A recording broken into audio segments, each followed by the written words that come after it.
All right, pause right here, because what you're about to hear isn't a trial, it's a probation revocation hearing, and that distinction matters. There's no jury, the rules are looser, and the judge, they hold almost all the power. One bad decision on probation can flip your freedom into a prison sentence, and that's exactly what's on the line today. All right, ma'am, are you Devin Atkins? And Miss Atkins is on probation for the third-degree felony offense of injury to an elderly person. That's started at May 23rd of 2022. There was a motion to adjudicate probation filed. She entered pleas of true to counts 4 and 5. Does the state have testimony with regard to counts 1, 2, and 3? Yes, the court would like. Yep, I think I would. Young man called, Ms. Shakita Cole. Yes, ma'am. Good morning, Ms. Cole. Would you please raise your right hand? Do you swear or affirm the testimony you're going to give in this hearing will be the truth, the whole truth, and nothing but the truth, so help you God? Thank you. Ms. Cole, would you please state your full name for the record? Shakita Cole. How are you employed? I'm employed at Jackson County Adult Probation. And as an adult probation officer, is it your responsibility to supervise an individual on this court's probation by the name of Devin Atkins? Yes, Do you see Ms. Atkins in the courtroom here today? yes. Can you point to her identifier? Right here in the blue jumpsuit. Your may the record reflect Ms. Cole has identified your probationer, Devin Atkins. Record will so reflect. And Ms. Printing. Cole, as with every probationer, when they are placed on the court's probation, are they given the rules and restrictions placed upon them and what they are supposed to do to follow the court order? Yes, And each one of those in detail is gone over with them so that they understand everything that they're required to do. correct? yes, Was Ms. Atkins so advised yes. at her intake? She was advised at her intake and at a TTM at the Milton Center in person. Okay, and describe for the court what a TTM is. A treatment team meeting.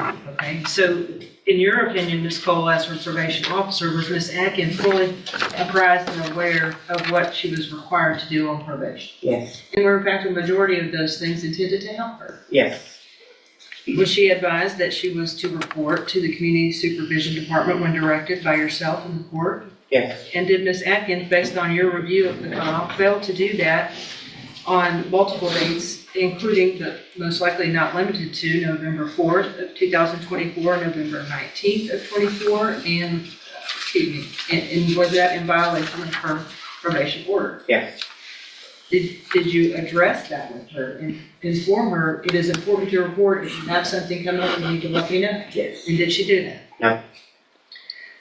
Was Ms. Atkins, as a condition of said probation, ordered to perform community supervision hours?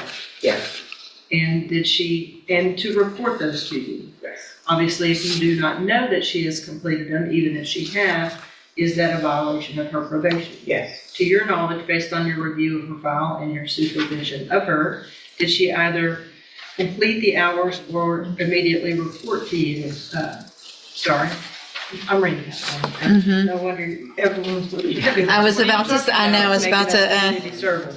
Well, that is in fact a condition of probation, right? Is it also a condition of probation that she is to report to you as her address and so that you know where she is at all times? yes, And if she does not do that, is it impossible for you to locate her? that is And correct. did she in fact immediately report to you her current address? No, she did not. Anything else? I know you and I have had a lengthy discussion about her that you feel would be appropriate. This is the moment things quietly fall apart. Mental health neglect, missed appointments, and most critically, contact with the victim. On probation, intent doesn't matter as much as compliance. Even if you mean well, even if it's family, a single violation can outweigh every excuse. And notice how calm the courtroom is, because legally, the damage is already done.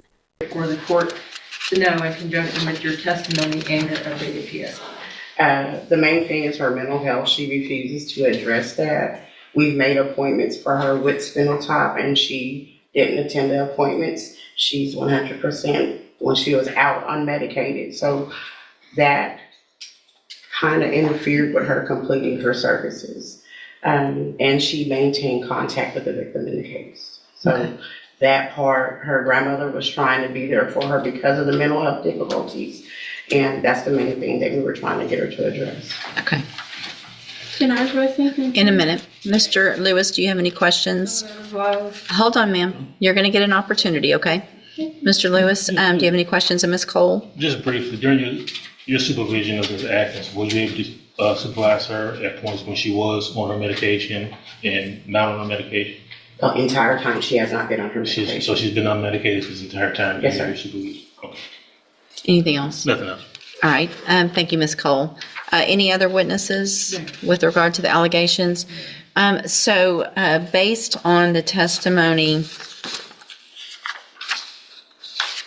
Unless I may ask, Ms. Cole, Judge, Yeah. and you stated that earlier, Ms. Evelyn Thibodeau, I believe that is her grandmother, correct? Yeah, she passed away. hold on, ma'am. At some point in time in November of 2024, was Ms. Atkins violating the condition the court had imposed that she not to have contact with Ms. Thibodeau for Ms. Thibodeau's safety? Yes. Thank you, Judge. Any questions about that? About No. the count, that's count 8 with the Right. contact? Okay. Then, at this time, based on the testimony, I am going to find count 1, 2, 3, 6, 7, and 8 true. Again, there were pleas of true to counts 4 and 5 previously. I've received an updated pre-sentence report. Has everyone had an opportunity to review that report? Yes, ma'am, Judge. Any additions or corrections to that report? No, from the bench, Judge. Nothing from the state, Your Honor, unless Ms. Cole has something to add. Do you have anything to add that's not already in your report? No.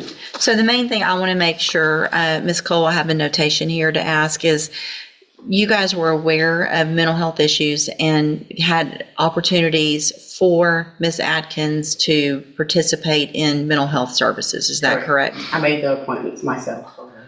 Okay. All right. Argument, Mr. Lewis?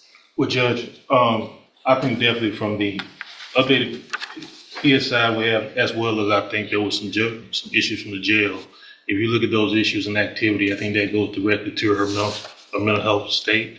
Unfortunately, she has not been on a mental health caseload. I think that definitely would benefit her, as well as, being able to take advantage of any services that phenotype MHMR may have, or any programs that probation deems appropriate for her. I have had conversations with her and meaningful conversations with her where she has addressed to me her desire to take advantage of those activities if those available to me. She did understand that she had the safety opportunity. It didn't go well, but I don't think the mental health issues were addressed, mainly just substance abuse at that point. I think if we can get a handle on that or get some work done with her to address the mental health issues, I think she'll do a lot better in this situation and can be able to complete this I assessment. mean, it's hard when Hold on. is not taking patients. Well, it sounds like you had appointments that you missed that Ms. Cole made for you. Did she go to regular Safe P or special? not. Hold on. Special needs. So she's already been to special needs Okay. Safe P. So that was a whole 6 months plus aftercare of drug and mental health help. So Ms. Atkins, the problem is you're being given all the opportunities.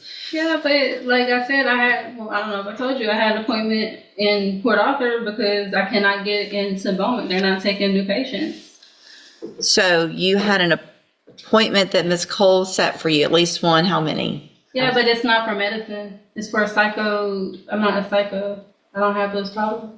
I mean, some people do that. I don't know. Well, you obviously we don't know what you need because you won't even go do the evaluation. That it sounds like you haven't been on medication that would be what? Evaluation where? At Spinal Top. That's what I'm telling you. That's not, I don't have that. I'm not a psychopath. That is for. It's psychopath. Nobody's saying you're a psychopath, but you That's what have. it's called past program. I'm not a psychopath. That's what I'm That's not what it's called, and that's not the reason it's called that. Okay, if you had gone to your appointment and talked to them, then you would know what that was for, and you would know that it was meant to help you so that you could get on medication, stabilize, and not have the issues that you've been having. I'm going to find that you previously entered your. I'm sorry, Ms. Malfino. Did you have anything to add? No, Judge, I think that from my conversation with Ms. Cole, she's been gracious enough to offer to continue to work with her because I think she clearly sees the mental health issues. But as you can see, what Ms. Cole has been having to deal with is how the court has had to deal with Ms. Atkins today, and it's been kind of just this runaround circle. Well, and in addition, I am going to find judicial notice of the court's file. Ms. Atkins was evaluated for competency to stand trial not that long ago. I think it was in January of this year. And I have that report. And the finding is that Ms. Atkins is competent, understands the nature of the proceedings, and is then just really making a choice not to follow through with what programs have been given to you, Ms. Atkins, to try to help you. So at this time, any recommendation as far as, I have one more thing to say. okay? She has not given me the information needed to follow up with those type of things. Okay, well, I don't She believe doesn't have you. them. I don't believe you. You don't Ms. believe- Cole would never say, go do something and not tell you where to go or help you get there. No, she says she does not have a list of the community service. I'm not worried about your community service. I'm worried about your mental health. And just like that, probation is gone. 5 years, no jury, no dramatic objections, just consequences stacking up in real time. This is where courtroom reality hits hardest. Talking back doesn't help, explanations come too late, and every extra word only tightens the sentence. So here's the question. At what point does the system stop offering help and start choosing punishment? And the fact that you're not doing what you need to, and you're still contacting the victim, and it's a serious case. And so I got to protect society, unfortunately, because you're not choosing to do the things I that, was gonna die, so I really didn't have much of a choice. Okay. It's my life in jeopardy. I'm going to find that you entered your pleas of true to counts 4 and 5 freely and voluntarily. Again, I'm finding counts 1, 2, 3, 6, 7, and 8 true. Find sufficient evidence to find you guilty, and at this time, find you guilty. Don't talk I would over. like to look over. I'm about to sentence you to prison, and how you keep talking over me is about to start adding years onto that. Stop talking. It's just going to get worse. Do you understand? Okay. I'm going to find sufficient evidence to find you guilty, and at this time, I'm finding you guilty of injury to an elderly individual. Sentence you to a term of 5 years in the institutional division of the Texas Department of Corrections. You will receive credit. You will receive credit on that sentence for any time that you've been in custody that the law gives you the right to receive.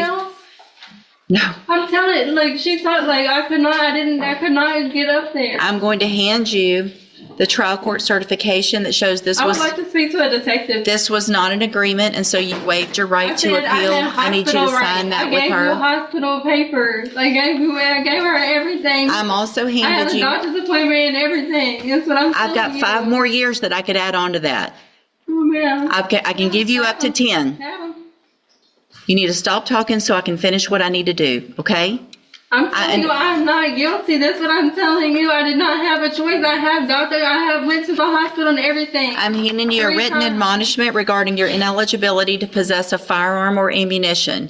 Because of the judgment entered I against, don't have a gun. I'm not, just listen to what I'm saying. If you'll listen for a minute, you'll understand. Because of the judgment entered against you, you're ineligible under Texas law to possess a firearm or ammunition. I don't have a gun, man. Good, then you I'm talking don't- to the wrong person. I'm Devin Atkins. I don't have a gun. I'm required No, to I'm read that telling to you, I everyone. don't know what you're talking about. I don't have a gun. Good, then you don't have to worry about that. Go back with the bailiff.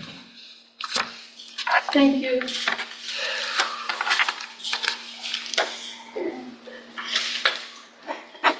I didn't find any papers.